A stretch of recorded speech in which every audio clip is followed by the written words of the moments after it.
Bismillahirrahmanirrahim. Assalamualaikum teman-teman. Apa kabar semua? Semoga teman-teman dalam keadaan sehat walafiat serta dalam lindungan Allah Subhanahu wa taala ya. Amin. Teman-teman kelas 4. Nah, seperti biasa kita berdoa dulu ya sebelum mulai sentra. Bismillahirrahmanirrahim.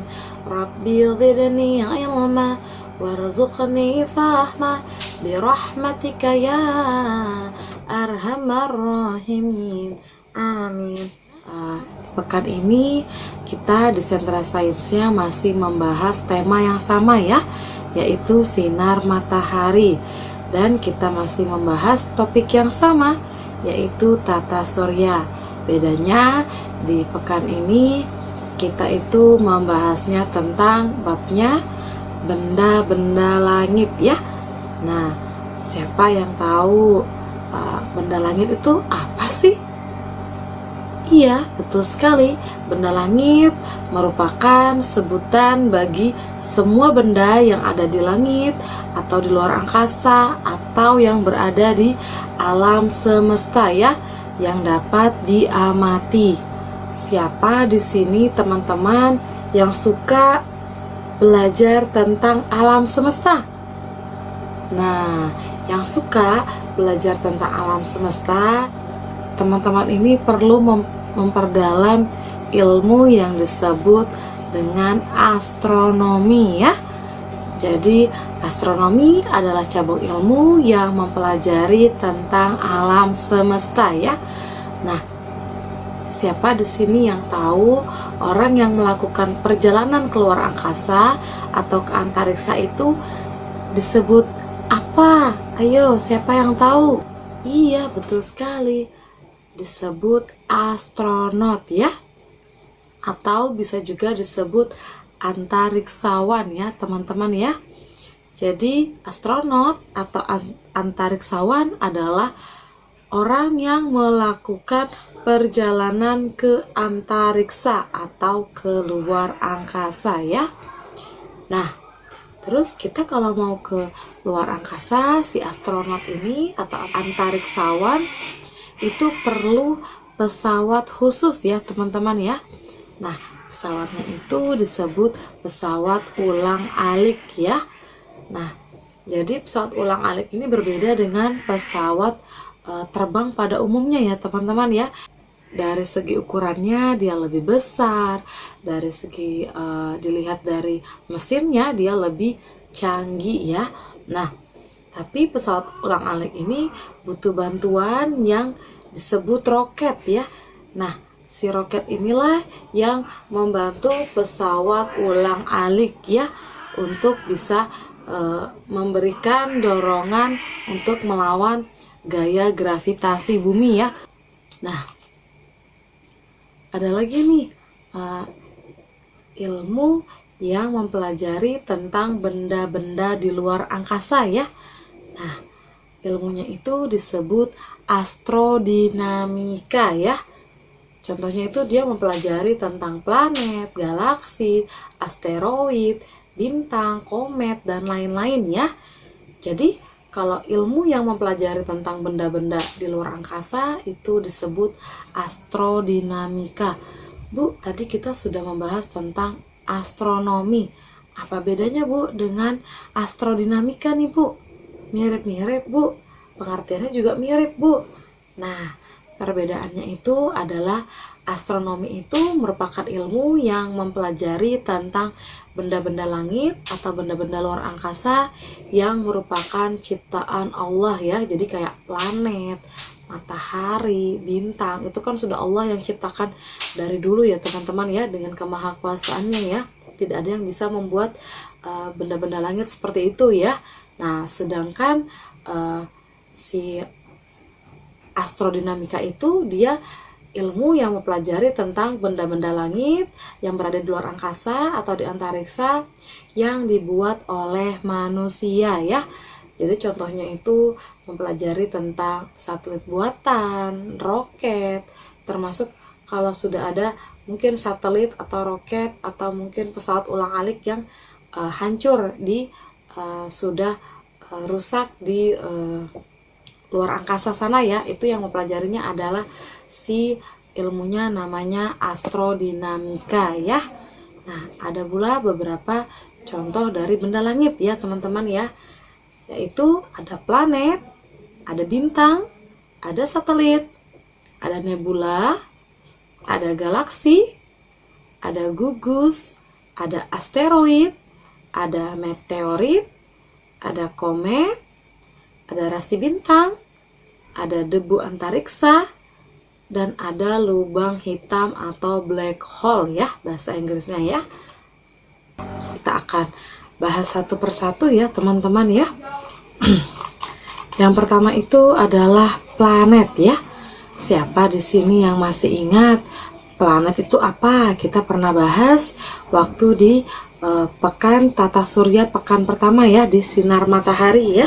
Kalau lupa ibu kasih ingat ya teman-teman ya. Planet adalah benda langit yang gelap dan tidak mempunyai cahaya sendiri ya. Dan planet itu juga selalu beredar mengelilingi sebuah bintang sejati, yaitu matahari. Nah, siapa yang masih ingat nama-nama planet ya, yang dimulai dari yang terdekat dengan matahari sampai yang jaraknya terjauh dengan matahari? Betul sekali, ada Merkurius, ada Venus, ada Bumi, ada Mars, ada Jupiter, ada Saturnus, ada Uranus, dan ada Neptunus. Benda langit berikutnya adalah bintang ya. Bintang itu siapa yang masih ingat? Bintang adalah benda langit yang memancarkan cahaya ya. Nah, siapa yang tahu bintang yang paling dekat dengan planet kita, planet Bumi, yang merupakan pusat dari tata surya kita? Siapa yang ingat? Iya, betul sekali, matahari ya. Matahari merupakan bintang yang posisinya paling terdekat dengan bumi ya. Nah, bintang itu juga terbagi menjadi dua. Yang pertama, bintang nyata atau bintang sejati. Yang kedua, bintang semu ya. Nah, bintang nyata atau bintang sejati itu apa, Bu? Nah, bintang nyata atau bintang sejati adalah bintang yang dapat menghasilkan dan memancarkan cahayanya sendiri ya. Contohnya itu adalah matahari ya. Allah dengan kemahakuasaannya menciptakan matahari itu tidak pernah redup ya teman-teman ya. Bahkan sinar matahari itu banyak membantu kita sebagai makhluk hidup ya. Contohnya mengeringkan pakaian kita pada saat dijemur, macam-macam ya. Nah, berikutnya adalah bintang semu ya. Nah, bintang semu ini apa, Bu? Bintang semu adalah bintang yang tidak dapat menghasilkan cahayanya sendiri, tetapi dapat memantulkan cahaya dari bintang yang lain. Contohnya itu adalah bulan. Mungkin teman-teman aneh, kok bulan termasuk bintang semu sih, Bu? Bukannya bulan itu setiap malam kalau saya lihat dia bercahaya ya? Iya, betul sekali. Bulan itu memang kita lihatnya seperti bercahaya, tapi sebenarnya bulan itu tidak memiliki cahaya sendiri. Nah, bulan itu terlihat terang karena bulan memantulkan cahaya dari bintang yang lain ya, dari matahari ya teman-teman ya. Makanya terang benderang ya di saat malam hari ya. Terus benda langit berikutnya adalah satelit. Satelit adalah benda langit yang mengorbit atau mengelilingi sebuah planet, atau dia bisa mengelilingi benda langit lainnya yang ukurannya lebih besar darinya ya. Nah, terus satelit itu juga kita tahunya ada dua macam ya. Yang pertama, satelit alami, yang kedua satelit buatan. Nah, satelit alami adalah benda langit atau satelit yang sudah ada dari dulunya ya. Artinya Allah Subhanahu wa taala yang telah menciptakannya ya. Tidak ada satupun makhluknya yang dapat menciptakan si satelit alami ini ya. Contohnya itu adalah bulan. Karena bulan itu merupakan satelit alami planet kita ya. Bulan mengelilingi planet bumi ya. Namun tidak semua planet memiliki satelit ya. Jadi dari Merkurius sampai Neptunus itu hanya ada beberapa planet saja yang memiliki satelit ya. Nah, terus kalau satelit buatan itu apa, Bu? Nah, ini kebalikannya ya, teman-teman. Satelit buatan adalah sebuah benda atau satelit yang diluncurkan ke ruang luar angkasa ya oleh suatu negara. Contohnya itu adalah satelit Palapa ya. Satelit yang diluncurkan oleh negara kita, negara Indonesia ya. Fungsi satelit itu bermacam-macam ya, teman-teman ya. Bisa untuk komunikasi, bisa untuk internet ya, dan lain-lain ya, masih banyak fungsinya ya. Nah, benda langit berikutnya adalah nebula. Nebula ini adalah awan antar bintang yang terdiri dari debu, gas, dan plasma. Nebula itu juga sering disebut sebagai tempat lahirnya galaksi dan bintang-bintang ya. Nah, contoh nebula ini yang terkenal itu ada dua. Yang pertama adalah Eagle Nebula dan Nebula Omega ya. Nah, pada umumnya nebula ini terjadi itu dipengaruhi oleh ledakan supernova yang ada di dekatnya ya, teman-teman ya. Nah, untuk supernova Ibu akan bahasnya itu di kelas yang lebih tinggi lagi ya, teman-teman ya. Benda langit berikutnya adalah galaksi. Galaksi itu adalah sekelompok bintang debu antariksa, gas dan materi gelap yang luas dan ditahan oleh gaya gravitasi ya. Nah, si galaksi ini berisi jutaan bahkan miliaran bintang ya. Jadi dia terang. Kayak kita kalau ngeliat bintang kelap-kelip seperti itu, banyak bertaburan ya, seperti itu. Galaksi itu saking banyaknya bintang yang ada di dalam galaksi. Jadi tidak hanya matahari saja, tapi banyak bintang-bintang lain ya yang ada di galaksi. Nah, contoh galaksi itu Ibu mau kasih contoh ada dua ya. Yang pertama galaksi Andromeda, yang kedua galaksi Bima Sakti ya. Galaksi Andromeda itu adalah galaksi terbesar di alam semesta. Sedangkan galaksi Bima Sakti adalah galaksi nomor 2 terbesar. Nah, galaksi itu banyak teman-teman ya. Cuman Ibu memberikan contohnya dua saja ya. Nah, dan kita, tata surya kita, bumi kita itu terdapat di galaksi Bima Sakti ya, teman-teman ya. Nah, benda langit berikutnya adalah gugus. Gugus ini adalah gabungan dari beberapa galaksi yang membentuk suatu sistem sendiri ya. Jadi galaksi saja udah luas, ditambah lagi ada yang namanya gugus, artinya galaksi-galaksi bergabung ya, berkelompok-kelompok. Nah, itulah kemahakuasaannya Allah ya. Kita sudah merasa di bumi ini itu udah cukup luas, tapi ternyata di alam semesta jauh begitu luas ya, kita tidak ada apa-apanya ya. Nah, terus benda langit berikutnya adalah asteroid ya. Nah, asteroid itu adalah benda langit yang berukuran kecil ya daripada planet, tetapi lebih besar daripada meteoroid ya. Nah, dulunya asteroid ini sama para ilmuwan itu sering disebut planet minor karena kecil ya, bentuknya kayak planet tapi lebih kecil daripada planet, makanya disebut planet minor atau planetoid ya. Nah, terus kita kan sering mendengar kata meteorit dan asteroid. Perbedaannya apa sih, Bu? Nah, perbedaannya itu dari ukuran ya. Ukurannya asteroid itu lebih besar daripada meteorit. Sedangkan asteroid itu tidak memiliki ekor seperti meteorit ya. Nah, kan meteorit kalau sudah sampai masuk ke permukaan bumi kan dia bergesekan dengan atmosfer kita, dengan lapisan ozon kita, dengan mesosfer kita. itu kan ada percikan api ya teman-teman ya, yang kita biasa juga ngelihatnya seperti bintang jatuh. Nah itu yang percikan itulah yang terlihat seperti ekor, makanya si asteroid ini dia itu tidak memiliki ekor ya, dan meteor itu cenderung bisa bergeser atau jatuh, bahkan menabrak dan menabrak planet, masuk ke planet atau benda langit lainnya ya. Nah, terus benda langit berikutnya adalah meteorit. Meteorit adalah benda langit yang berukuran kecil namun lebih besar daripada molekul yang tidak mencapai standar sebuah asteroid ya.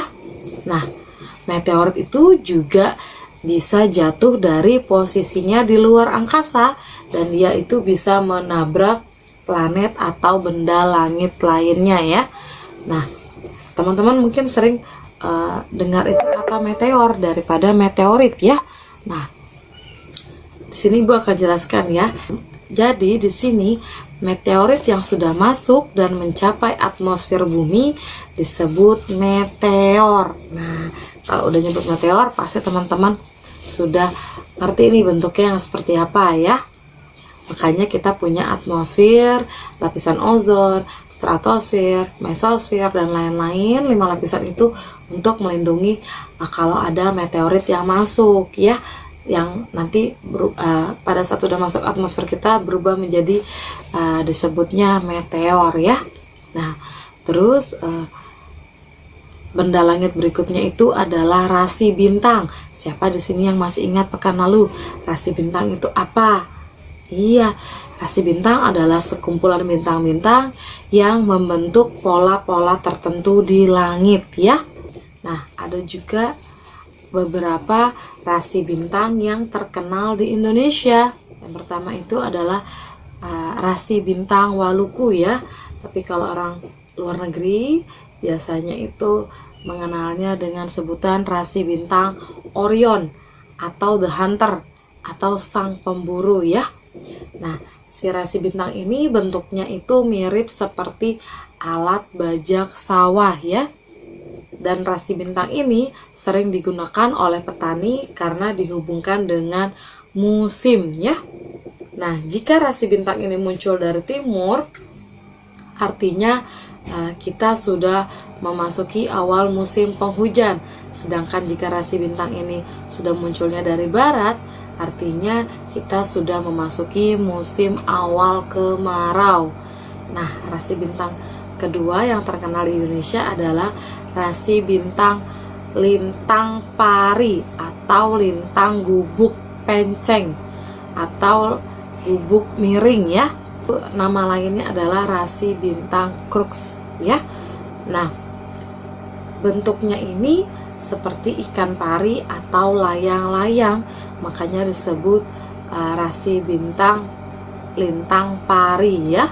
Nah, terus rasi bintang ini biasa digunakan oleh nelayan sebagai kompas ya, untuk menentukan arah mata angin, mana yang utara, mana yang selatan, mana yang barat, dan mana yang timur ya. Nah, terus benda langit berikutnya adalah debu antariksa. Nah, debu antariksa ini sering disebut sebagai sampah antariksa ya, karena terdiri dari debu-debu atau pasir-pasir yang ada di angkasa. Nah, sampah-sampah antariksa ini berasal dari satelit-satelit, puing-puing pesawat antariksa, dan benda-benda antariksa lainnya yang hancur ya. Makanya karena dari sisa-sisa benda langit yang hancur disebutnya itu sebagai sampah antariksa. Nah, benda langit berikutnya adalah komet. Komet merupakan benda luar angkasa yang mengelilingi matahari dengan garis edar ya. Nah, komet berbentuk lonjong atau parabolis atau hiperbolis ya. Komet itu juga sering disebut bintang berekor karena memiliki ekor ya. Tapi bukan berarti komet ini merupakan bintang, karena tadi disebutnya bintang berekor ya. Komet terbentuk dari kumpulan debu dan gas yang membeku saat jauh dari matahari. Nah, saat komet mendekati matahari, masuk ke dalam sistem tata surya, nah bahan penyusun komet tuh menguap dan membentuk kepala gas dan ekor. Nah Bu, tadi kata Ibu kok komet sering disebut bintang berekor tapi bukan termasuk bintang. Jadi ya karena dia pas pada saat dekat dengan matahari, dia membentuk kepala gas dan ekor, makanya dia seperti bercahaya ya. Dia mengeluarkan cahaya seperti terbakar gitu ya teman-teman ya. Makanya dia disebut bintang berekor karena ada seperti ekornya ya. Nah terus komet ini juga termasuk ke dalam tata surya kita ya, karena dia mengelilingi matahari sama seperti planet-planet ya. Nah ada salah satu komet yang paling terkenal ya, yaitu disebut komet Halley ya. Komet Halley ini biasanya itu bisa dilihat dari bumi setiap 76 tahun sekali. Benda langit berikutnya adalah black hole atau lubang hitam ya teman-teman ya. Nah, lubang hitam atau black hole ini adalah lubang di luar angkasa yang menghisap benda-benda langit yang berada di sekitarnya ya. Nah, lubang hitam ini memiliki gravitasi yang sangat kuat yang dapat menghisap benda-benda luar angkasa yang berada di sekitarnya, dan benda-benda yang terhisap tersebut tidak akan bisa kembali lagi ya. Nauzubillah ya, jangan sampai kita pernah menemukan yang namanya black hole ya. Jadi kalau teman-teman nanti sudah besar menjadi astronot ya, jauhi yang namanya lubang hitam atau black hole tadi ya. Nah, lubang hitam ini atau black hole ini sering disebut kuburan angkasa ya, karena dia bisa menghisap dan tidak bisa mengembalikan kembali benda-benda yang sudah dia hisap ya teman-teman ya. Nah, Ibu harap teman-teman sudah mulai memahami materi yang Ibu sampaikan. Jika ada yang masih bingung, silahkan ditanyakan pada saat recording atau diputar kembali video materi Ibu, atau minta bantu orang tua atau pendampingnya di rumah untuk menghubungi Ibu ya. Insya Allah akan Ibu jawab. Oke, seperti biasa, pesan Ibu, teman-teman jaga kebersihan, jaga kesehatan, pastikan di rumah saja. Jika teman-teman harus keluar, pastikan menggunakan masker, menggunakan face shield, dan membawa hand sanitizer. Oke teman-teman, kita akhiri dengan hamdalah ya, alhamdulillah, dan kita tutup dengan kafaratul majelis. Subhanakallahumma wa bihamdik, asyhadu alla ilaha illa anta, astaghfiruka wa atubu ilaih, walhamdulillahi rabbil alamin. Assalamualaikum warahmatullahi wabarakatuh. Sampai ketemu di Sentra Sains berikutnya.